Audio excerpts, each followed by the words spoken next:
Mga kababayan, sa kasalukuyan kasama ko si Mabel.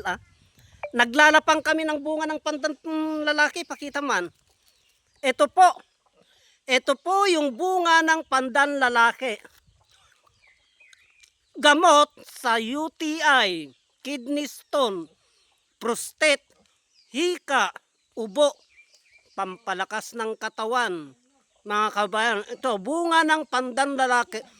Yan ang gamot nila dito sa kabundukan. Tanungin natin si Mabel, yan ang ginagamot nila mga kababayan. Paano nyo ginagamit to?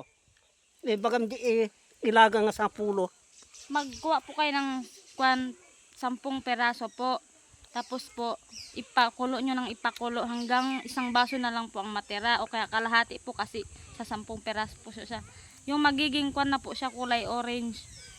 Inumin nyo na po. Mabisa po yan. Na-try ko na po talaga. Hindi po kalukuhan to. Totoo po talaga to, nakakagamot. Kasi po, noon po, at saka yung ubo ko po, 1 buwan na pong hindi natatanggal. Sabi ng asawa ko, magkuha ka ng pandan at pwede pala yan ikainin. Akala ko po noon nakakalason po to, pero hindi po pala na nakakagamot. To po ang tulong niya sa akin, malaking tulong po. O yan mga kaubayan, gamot nila ito. Kinakain nga namin Gamot sa UTI, kidney stone, prostate, ubo, hika, pampalakas ng katawan. Mga kaubayan. Para pong vitamins po siya. Kung wala po kayong vitamins, ito po, pwede po to. Kung nasa bundok po kayong mga hindi po katutubo. Kasi kami pong katutubo, bihira po ang vitamins dito sa amin. Kaya ito na lang po, magpalakas mo ng katawan. Itong hawak-hawak ni Mabel, yan ang tugatoy. Yan yung pampataba, pampahaba, pampasigla, pampalaki, pampatigas, at pampasaya ng kanyang asawa, mga kaubayan. Nang dahil sa tugatoy, si Mabel lalong gumaganda. Yung asawa niya lalong sumisipag. Nang dahil sa tugatoy, mga kaubayan.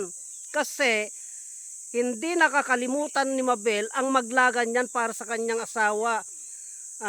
Pakinggan natin si Mabel kung anong pagbabago sa kanilang buhay itong tugatoy.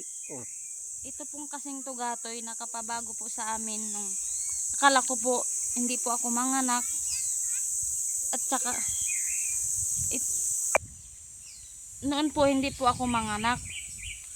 May nagsuggest po sa amin na yung tugatoy malakas daw pong magpaanak kasi nakakatigas po, gabi-gabi pong nakakatigas yun, kaya po yun pinainom ko, lagi ko pong pinapalaga ang asawa ko, kaya akong nanglalaga sa kanya ng ganto para hindi lang po sa kwan ng mga lalaki, nakakagamot din po ito ng pampalakas ng katawan at saka po yung kidney, pwede niya pong gamutin to, hindi lang po yun. Yun pong karanasan ni Mabel sa tugatoy, mga kaubayan, kaya hindi po nawawala sa kanila yung tugatoy. Ito po nakakataba rin po kahit katutubo lang po kami, wala po kaming mga ibang kinakain, bihira po kami mag-ulam, mag-inom po kayo nito, talagang kwan po to, original po na tugatoy. Yan mga kaubayan, totoo yan. Itong tugatoy, yan yung pampataba, pampahaba, pampasigla, na pampatigas, pampasaya ng asawa, katulad ni Mabel, mga kaubayan. Kaya inom kayo ng tugatoy. Marami pong salamat.